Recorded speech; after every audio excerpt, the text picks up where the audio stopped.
सर्दियों की उस रात हवा शोर नहीं कर रही थी, बल्कि जैसे किसी के घर की हालत बयान कर रही थी।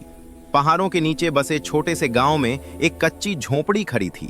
दीवारें टूटी थीं, छत से हवा भीतर आती थी, पर उस घर में रहने वाली बूढ़ी अम्मी और दादी, उनकी पोती आप ये जोया के बारिश में दिल क्यों कभी नहीं बैठी हो? टूटे।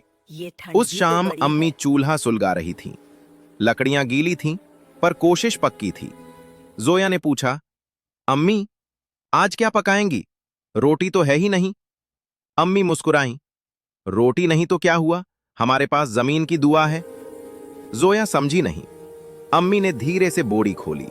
उसमें हरी हरी सरसों की पत्तियां थीं, जो उन्होंने सुबह खेत के मालिक की इजाजत से तोड़ी थीं।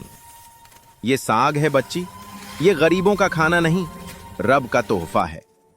जोया बोली, पर अम्मी, नमक भी तो कम बचा है। अम्मी ने हंसते हुए कहा, जहां इज्जत का जायका हो, वहां नमक खुद अपना रास्ता ढूंढ लेता है। चूल्हा जला, धुआं उठा। ठंडी रात में सरसों के साग की खुशबू ऐसे फैलने लगी जैसे किसी टूटे दिल को मरहम मिल जाए। इसी बीच दरवाजे पर दस्तक हुई। गांव का बूढ़ा लकड़हारा सलीम चाचा खड़े थे, थके हुए, कांपते हुए।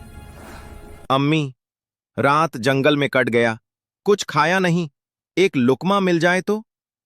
अम्मी ने चूल्हे से कटोरी उठाई, सबसे पहले वही भरी और सलीम चाचा के हाथ में पकड़ा दी। जोया फुसफुसाई, अम्मी, इतना कम है, हम क्या खाएंगे? अम्मी ने उसका सिर सहलाया। जो रिस्क बांटने से कम पड़े, वो कभी असली रिस्क होता ही नहीं। अल्लाह हमारी थाली का वजन बढ़ा देगा। सलीम चाचा ने कौर लेते हुए कहा, अम्मी, आज आपने खाना नहीं दिया, बरकत दे दी। थोड़ी देर बाद वे चले गए और कुछ देर बाद दरवाजे पर फिर से आवाज आई। इस बार गांव की सरपंच बहू थी, हाथ में गर्म रोटियों का ढेर और थोड़ा आटा।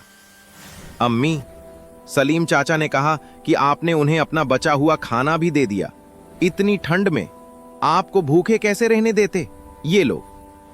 जोया की आंखें फैल गईं। अम्मी मुस्कुराईं। देखा, मैंने कहा था ना, बरकत लौट कर आती है।